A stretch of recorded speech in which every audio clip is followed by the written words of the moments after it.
1857 ની વાત તો આજના સ્માર્ટ યુગમાં સાવ જૂની અને બોરિંગ લાગે છે. કાવ્યા, તલવાર જૂની હોઈ શકે પણ તેને ચલાવનાર હાથમાં રહેલું આ સાહસ એ ક્યારેય જૂનું નથી થતું.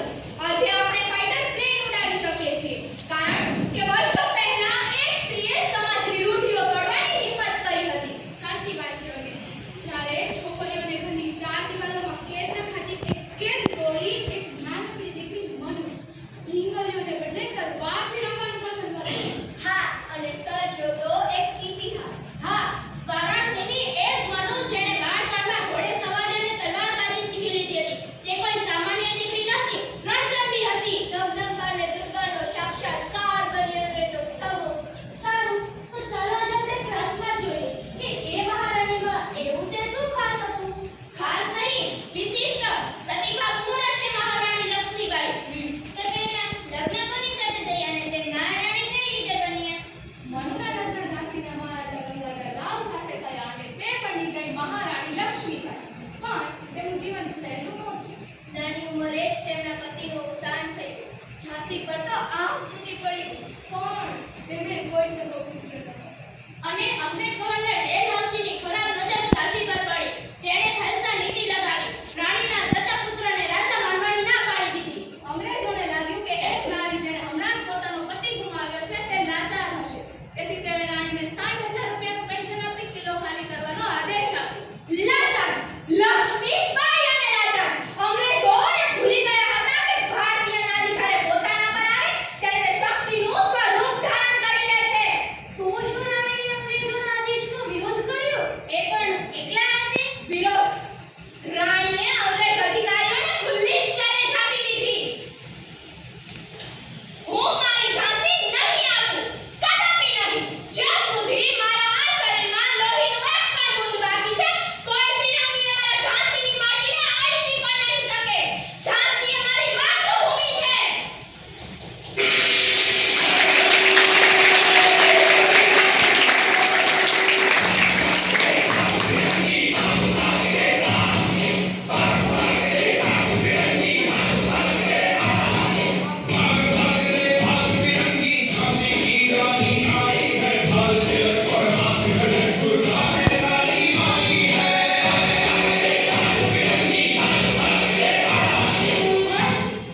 વાહ, આ રૂવાડા ઊભા થઈ ગયા.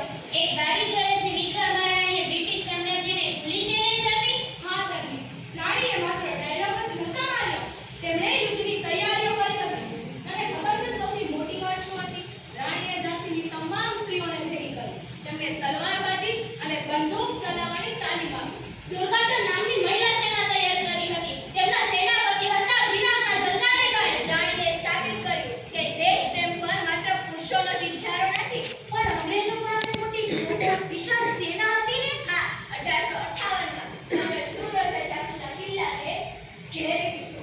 અંગ્રેજોને લાગ્યું કે રાણી થોડા જ દિવસોમાં શરણે આવી જશે. પણ કિલ્લાની દિવાલો પરથી ઝાંસીની તોપો ગરજવા લાગી. રાણી પોતે જ પુરુષોના વસ્ત્રો પહેરી રણ મેદાનમાં ઉતરી પડી. ઘમાસાન યુદ્ધ થયું. કિલ્લાના દરવાજા તૂટ્યા. અંગ્રેજો કિલ્લામાં ઘૂસી ગયા હતા. છતાં રાણી ડરી નહીં. એક રાત્રે રાણીએ પોતાના દત્તક પુત્ર દામોદર રાવને પોતાની પીઠ પર મજબૂત કાપડથી બાંધ્યો. હાથમાં ખુલ્લી તલવાર લીધી ને મોંમાં ઘોડાની લગામ પકડી. વિચારો એ દ્રશ્ય. પીઠ પર પોતાનો પુત્ર અને હાથમાં ભવાની તલવાર. રાણીએ બાદલ નામના ઘોડા પર સવાર થઈને કિલ્લાની ઊંચી દીવાલ પરથી લગાવી સીધી છલાંગ.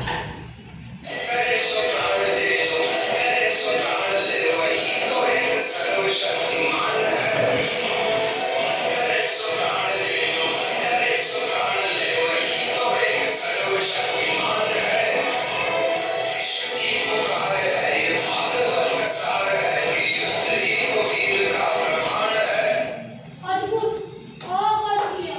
આ હોલીવુડની એક્શન ફિલ્મ કરતાં પણ વધુ રોમાંચક છે.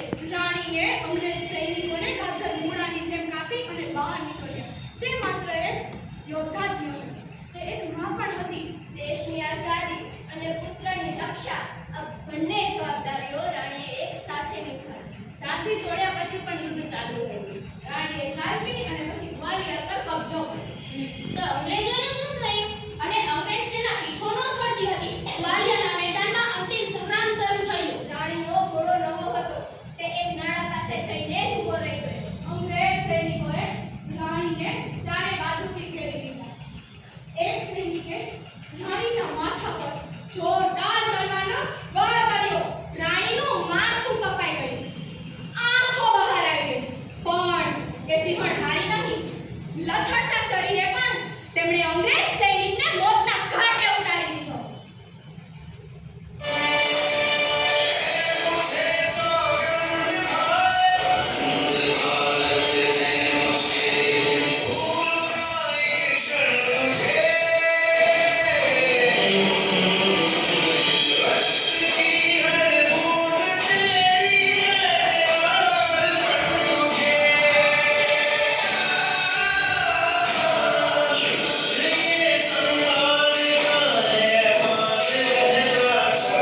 તે અદ્ભુત છે.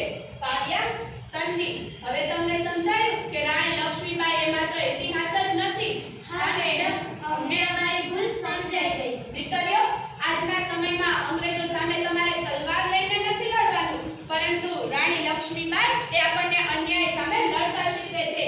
જ્યારે તમારી સાથે કોઈ અન્યાય થાય અને તમે આવાજ ઉઠાવો ત્યારે તમારામાં લક્ષ્મીબાઈ જાગે છે.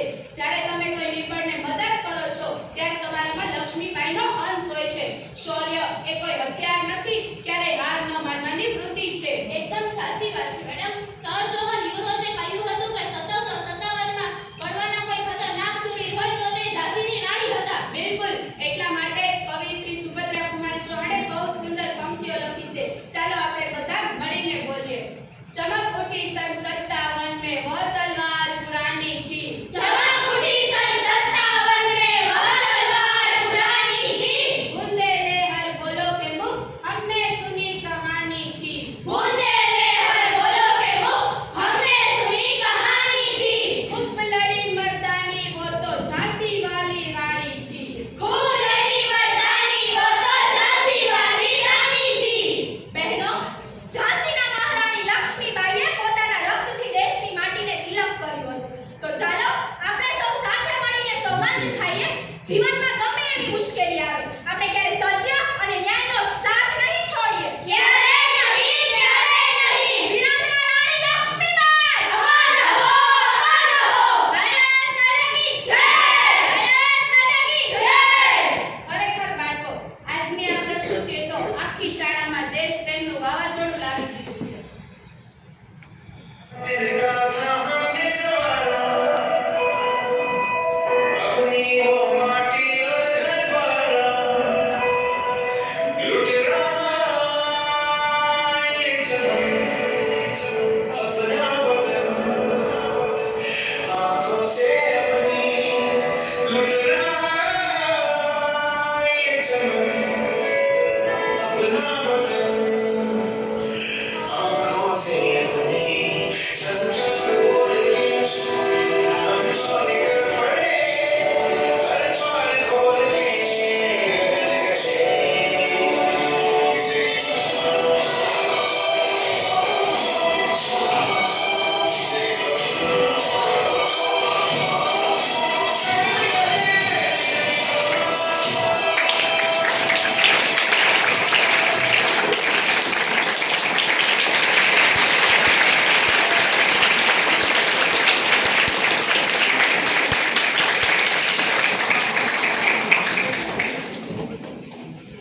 આખે આખું નાટક જેને તૈયાર કરાવ્યું છે, પ્રેક્ટિસ કરાવી છે, તો મૈત્રીબેન આપણી સમક્ષ હાજર છે.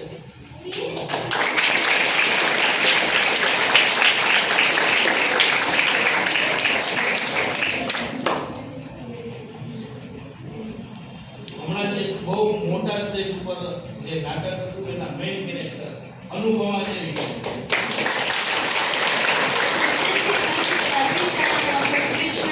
તે મૈત્રી દીદીનું વેલકમ કરશે.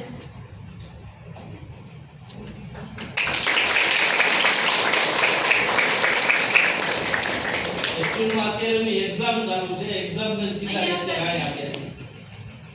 સેટ દફતર મૂકી રાખજો. તમારું સ્વાગત.